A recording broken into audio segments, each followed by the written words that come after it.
Alright, Shalom Akim. First and foremost, I would like to give all praises, honor, and glory to Yahawah, bahasham, Rawchaa bahasham, Rawchaa Qadash, double honors to the apostles and elders, great millstone. Salutations to all Akim, my dear Christians, truth, in all truth and sincerity, diligently throughout the four corners. I'm the brother Shamar Moth from GMS Miami, coming to Yakim with another edition of Meditate on It, right? This edition of Meditate on It, Lord's will, be quick and edifying, to the point. This is something I always meditate on constantly. Right, because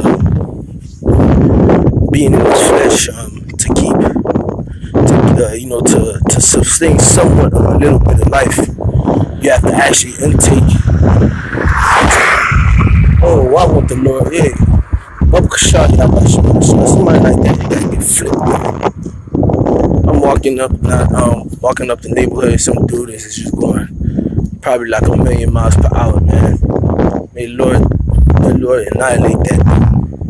There's no reason. All right, but back to the point. Okay, to sustain somewhat of a life in these frail bodies, okay, you need food, water. All right, food and water. Okay. But it's going to be a time, alright, there's going to actually be a time where water is going to be scarce. Then I will, man, life. Okay?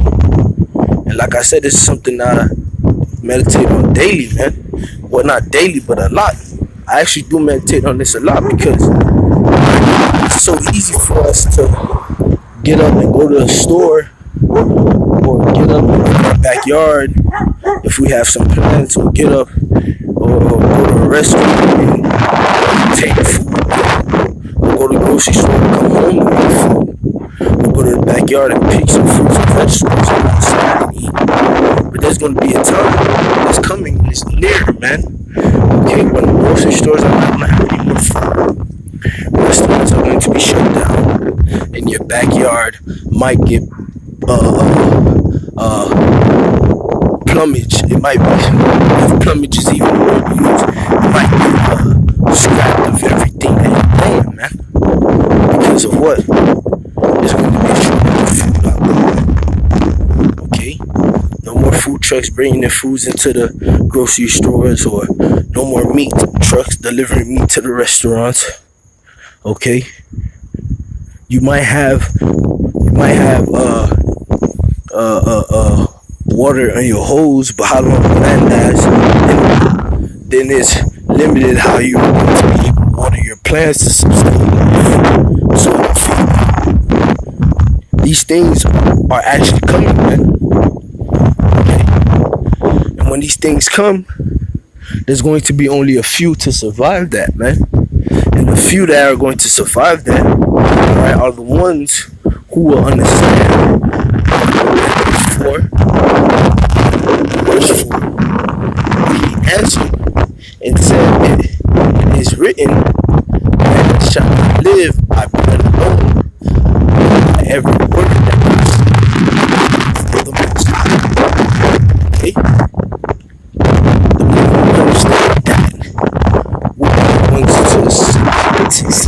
To actually succeed in that time, sustain life, because that man, those men, okay, are going to understand that life force doesn't come from food alone, man.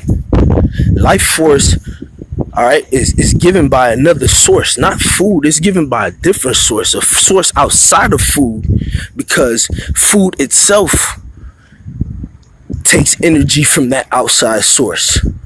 So we need to go to that outside source. And who's that outside source, man? All right, that source that's beyond food, that's beyond us, the one who created our lives, man. Yahawah, bahasham, Yahawashi. Okay, Man shall not live by bread alone, but by every word that proceedeth out of the mouth of God, out of the mouth of Yahawah, bahasham, Yahawashi. Okay?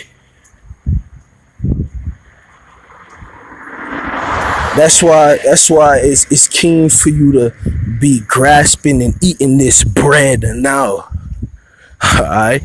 When brothers get together and we study the scriptures and we go back and forth with the scriptures and iron sharpeneth iron at that time, what do we call it? The breaking of bread.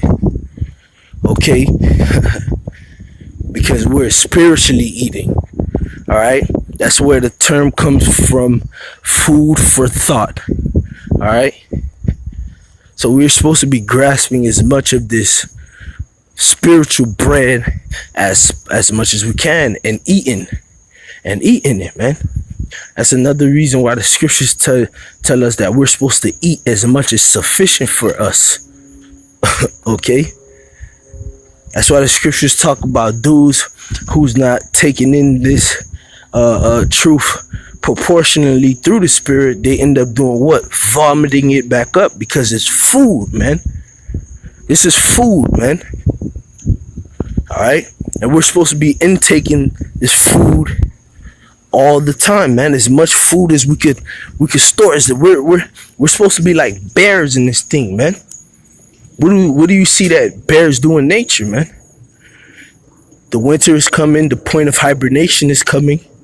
The point where there's going to be no food is coming. So bears do what? They shove food into their face. Squirrels do the same thing. What do? They hoard nuts into their little nesting holes. They gather, man. They gather. History has shown us that is what man do. When man realizes that there's going to be a shortage of food, they do what? They gather.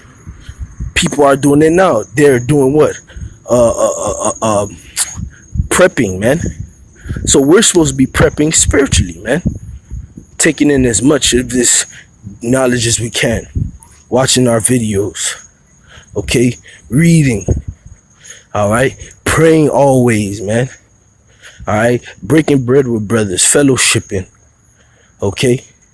Remaining in the spirit. These are the things that we're supposed to be doing, man. And as the scriptures say, wisdom and knowledge. Let's get that.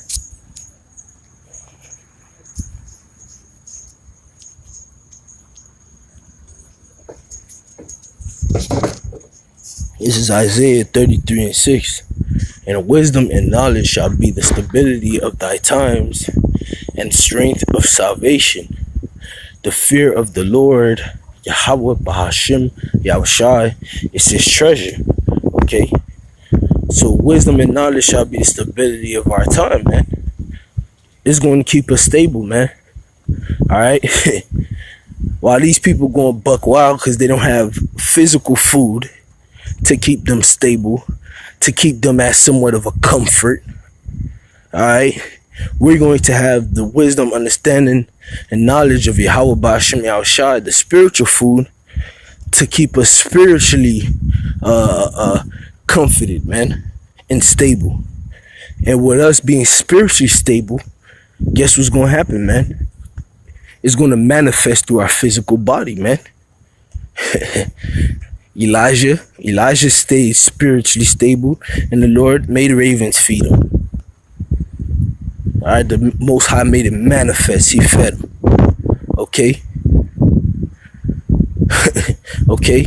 We are to take these experiences that we see in these scriptures, alright, and on our daily lives, because we're supposed to be witnessing the Lord throughout our daily lives. We're supposed to take these experiences and lock it in our memory vault, so we could, continue to trust in the Lord. Yahawashi turned what? I forget how much loaves of bread it was and how much fish it was to feed a multitude, man. And that's the power that we serve, man. Okay? How much times have you been down and out with no money and the Lord made something pop up for you so you could eat? How many times have you really thought you weren't going to eat, and yet you were fed? Okay, the Lord. Look at the birds, man. Certain birds literally they don't hunt, man, but yet every day they are fed, man.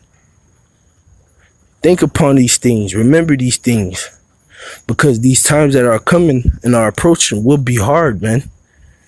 And I'm this video is first and foremost for me, and for the ones that it applies to, man, the ones who fear Yahawashi, for real, man.